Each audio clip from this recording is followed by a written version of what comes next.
Pure scoring ba gusto mo? Eh di si Carmelo Anthony ang hinahanap mo. Isang tanong lang, sino ang pinaka-smooth mag-score sa NBA? Hindi pilit, hindi sa pilitan. Parang naglalaro lang sa kanto. Yun si Melo, Carmelo Anthony, yung tipong pagkumuha ng bola sa poste, alam mo nang papasok. Jab step, isang pump fake, tira, pang! Wala kang magagawa. Gwardyado mo na pero shoot pa rin. Pero alam mo ba, muntik na hindi mangyari lahat ng to.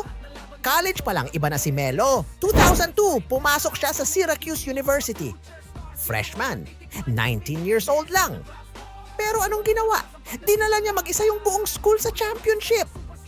First time in school history. Stats niya nun? Grabe. 22.2 points, 10 rebounds per game. Freshman yun parang naglalaro lang sa barangay liga. Doon pa lang, alam na ng lahat. This kid is special. Kaya pagdating ng 2003 NBA draft, top 3 agad siya. Pick number 3, Denver Nuggets. Yung legendary draft class. Sa Denver, doon siya naging superstar. Grabe siya doon, halimaw. Pero yung pick ng Denver Melo, yung 2009, dinala niya yung Nuggets sa Western Conference Finals. Kalaban nila Kobe Bryant at Lakers. Doon talaga nagkaalaman. 6 games pero natalo sila. Kung nanalo sila doon, baka iba ang kwento ng karir ni Melo. 8 seasons siya sa Denver. Average niya doon? 24.8 points per game. Kaya siya tinawag na scoring machine. Pero syempre, gusto ni Melo ng bigger stage. Gusto niya ng New York. 2011, na-trade sa New York. Dito siya naging legend, Madison Square Garden. The Mecca of basketball.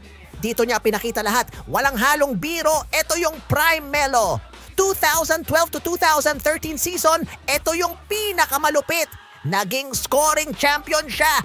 Tinalo niya yung era ni Kevin Durant. 28.7 points per game.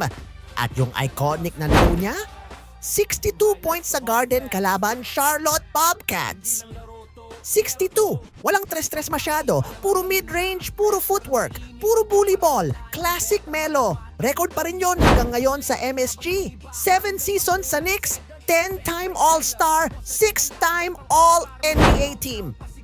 Siya lang ang bumuhay sa Knicks nung patay na prangkisa nila. Real talk! Pero after New York, doon na nagulo.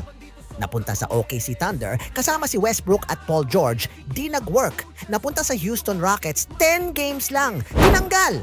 Parang sinasabi ng NBA, tapos ka na. Ang daming haters. Ball stopper daw.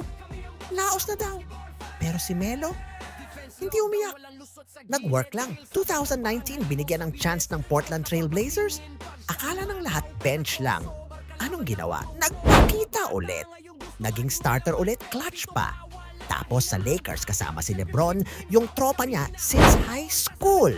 Doon niya nalagpasan yung 28,000 career points. Top 10 all-time scorer. At syempre, wag nating kalimutan, ang hari ng Olympics, 3 gold medals, 2008, 2012, at 2016. Siya ang all-time leading scorer ng Team USA sa Olympics dati. Pag may flag sa jersey, ibang Melo yon, killer. Kaya ngayong retired na siya, Hall of Famer na. Ano ba talaga si Carmelo Anthony? Hindi siya yung may pinakamaraming ring. Aminin natin. Pero siya yung idol ng mga scorer ngayon. Kay Melo sila natuto ng footwork sa poste. Stats ng career, 22.5 points, 6.2 rebounds, 28,289 points total. Pang top 10 all-time nung nag-retire siya. Si Melo yung patunay na minsan, hindi mo kailangan baguhin yung laro mo para sa NBA. Yung NBA ang mag-a-adjust sa'yo. At ito pa ang pinaka-hindi alam ng marami. Si Melo, hindi lang basta scorer. Negosyante yan. May sarili siyang Jordan brand shoes, Melo M7 at M8. Lahat bumenta! Siya lang ang player bukod kay Jordan na may sariling ganong linya na tumagal ng 10 taon. At sa labas ng court, solid na tatay yan kay Kian. Kaya nga tingnan mo si Kian ngayon, manamana yung laro, Syracuse College din naglalaro. Pure scorer, pure bucket getter, yan ang tatak Melo. So tanong ko sa'yo, para sa'yo, si Melo ba ang pinakamagaling na scorer na nakita mo? O may mas angat pa? Comment mo sa baba, bossing. Peace out! Titikman, iminin, sana